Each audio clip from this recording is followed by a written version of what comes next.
As an architect, you design for the present with an awareness of the past, for a future which is essentially unknown. The green agenda is probably the most important agenda and issue of the day. The concept of a green agenda, it wasn't about fashion, it was about survival.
This is a great concept because not only, as it was explained to me, it's going to provide food to people on a quick basis, but it helps the environment. It helps the environment by having more greenery, more oxygen around downtown, but also it's going to provide for less time for people to go out and get their food.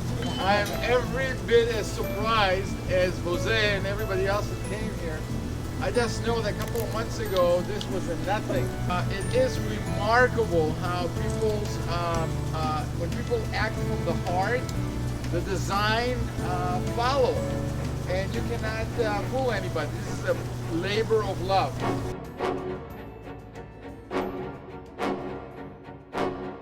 In the past, surrounding farms provided the fresh food for cities. Today, there is urgency. More than half of the world, 7 billion people live in urban areas. Feeding the world population has become a global concern. Some of the major problems include irrigation in areas of drought, the use of toxic chemicals in agriculture, and the energy needed for transportation from the farm to the city. A new consciousness is surging. Urban farming has become a necessity.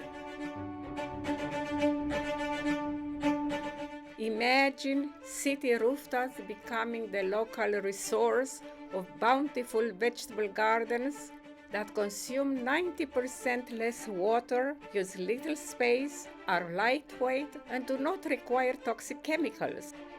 Imagine cultivating food locally as an experience to engage, educate, and share with a growing urban population the building of a sustainable future. Imagine the edible gardens becoming an amenity as familiar as a swimming pool or a workout area, where you get to know your neighbors while harvesting lettuce, kale, and cherry tomatoes for your salad.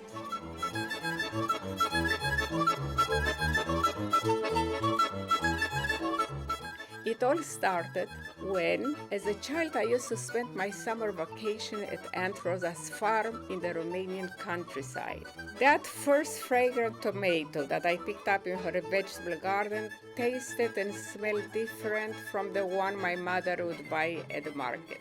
Soon after we got married, we moved to Rome to continue our studies. We lived in the midst of a culture that honors art,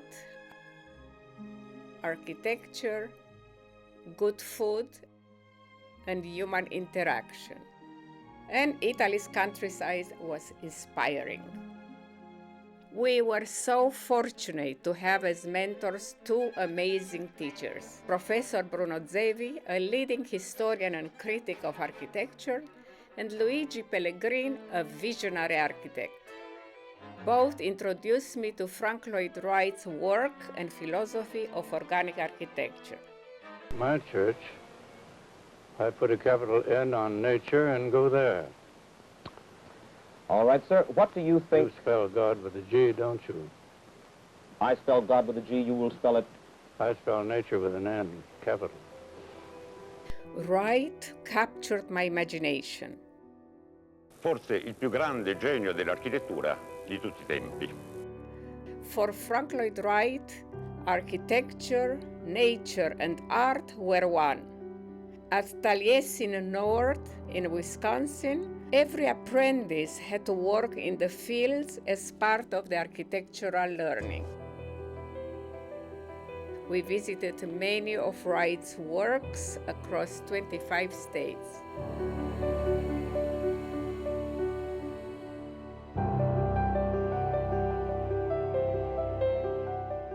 When our daughter was born, we built our home and studio in Westwood, LA.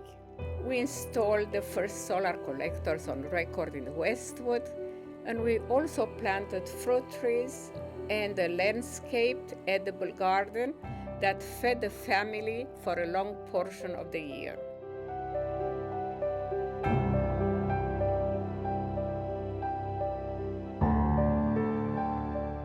The title of my thesis was Agriculture in an Urban Environment, Farm and City Romance.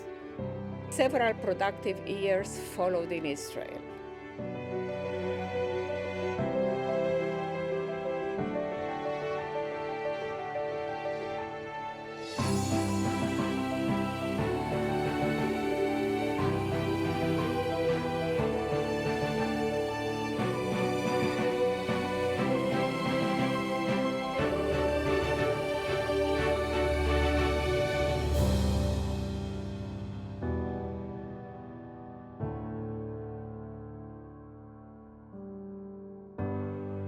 Why did I decide to evolve my practice as an architect into that of an urban farmer?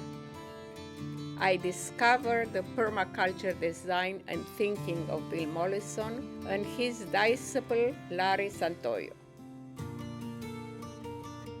If you can visualize a thin layer of compost, which is nutrient rich, and then you water it from above, then it like percolates like your coffee.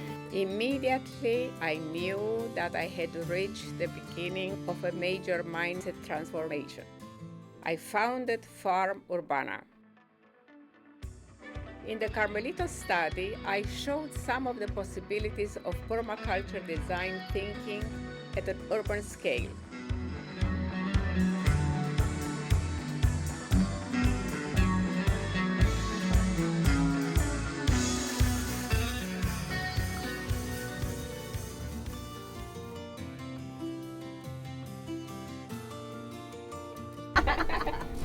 That is the story. With a small one. You took the one that doesn't, it's not good.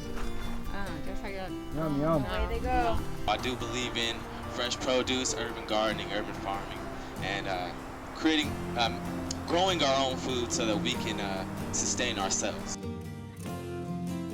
En español, ruda. Ruda.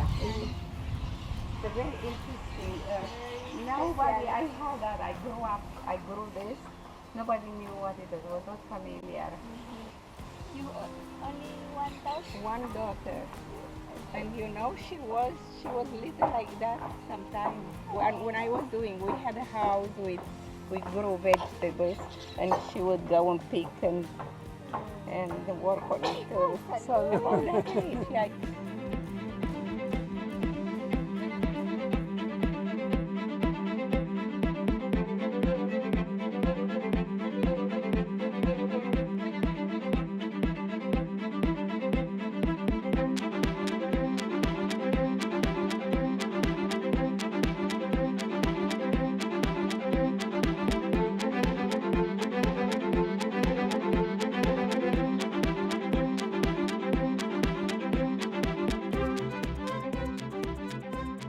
more of an artist you are, actually the harder it is. So the more of a educational artist, person who's in that area, the more difficult it is to actually put yourself into a place to even be successful in something that you're better than everybody else at. Interesting. From the creative part, it's not difficult. On the contrary, whatever I do, I can do it in a creative way. I suggest that they go into creating a way of growing their own food, and that's definitely possible with some systems that are available today. So what I propose is creating beautiful rooftop gardens, especially for the concentration of city population, and grow their own. So there are a lot of possibilities that go in line with sustainability, using much less, 10% actually of water than regularly in traditional ways. The solution is there. The marketing is practically for everybody because it's much more economical at the end to grow your own and know what you grow. It's educational for families and kids. And for developers, for investors, it's actually a great advantage of using as an incentive to want to lease or buy those units, which when you know there is food above your roof.